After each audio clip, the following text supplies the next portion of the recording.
Viewers আসসালামু আলাইকুম। দীর্ঘদিন পর ঢাকা জেলা প্রশাসকের কার্যালয়ে একটি বিশাল নিয়োগ বিজ্ঞপ্তি প্রকাশিত হয়েছে। এখানে নারী এবং পুরুষ উভয় প্রার্থীগণ এসএসসি পাশে আবেদন করতে পারবেন।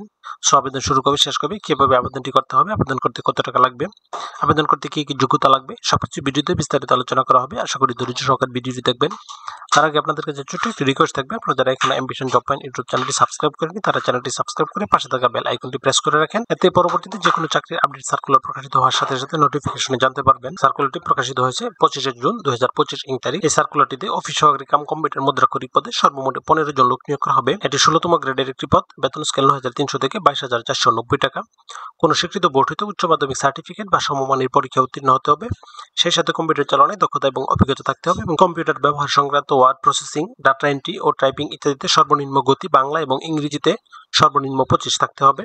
স্প্রেডশিট ও প্রেজেন্টেশন পরীক্ষায় উত্তীর্ণ হতে হবে। এই পদে আবেদন করার জন্য প্রার্থীর বয়স 31 জুলাই 2025 ইং তারিখে সর্বনিম্ন 18 বছর এবং সর্বোচ্চ 32 বছরের মধ্যে হতে হবে। এখানে একটি লিঙ্ক দেওয়া আছে dcdhaka.teletalk.com.bd। এই লিঙ্কে প্রবেশ করে শুধুমাত্র অনলাইনে আবেদন ফর্ম পূরণ করে সাবমিট করতে হবে। আবেদন শুরু হবে 1 জুলাই 2025 ইং তারিখ এবং আবেদনের শেষ সময় 31 জুলাই 2025 ইং তারিখ। এই পদে আবেদন করার জন্য প্রার্থীর ছবির সাইজ 300x300 পিক্সেল এবং স্বাক্ষরের সাইজ 300x80 পিক্সেলের মধ্যে হতে হবে। এই পদে আবেদন করার জন্য আবেদন ফি নির্ধারণ করা হয়েছে 112 টাকা, যা এখানে একটি নিয়ম দেওয়া আছে। এই নিয়ম অনুসরণ করে শুধুমাত্র টেলিটক সিমের মাধ্যমে আবেদন ফি পরিশোধ করতে হবে। ভিউয়ার্স, এরকম আরো নতুন নতুন সরকারি এবং বেসরকারি চাকরির আপডেট সার্কুলার সমূহ পেতে চ্যানেলটি সাবস্ক্রাইব করে পাশে থাকুন এবং সেই সাথে লাইক, কমেন্ট এবং শেয়ার দিয়ে রাখুন।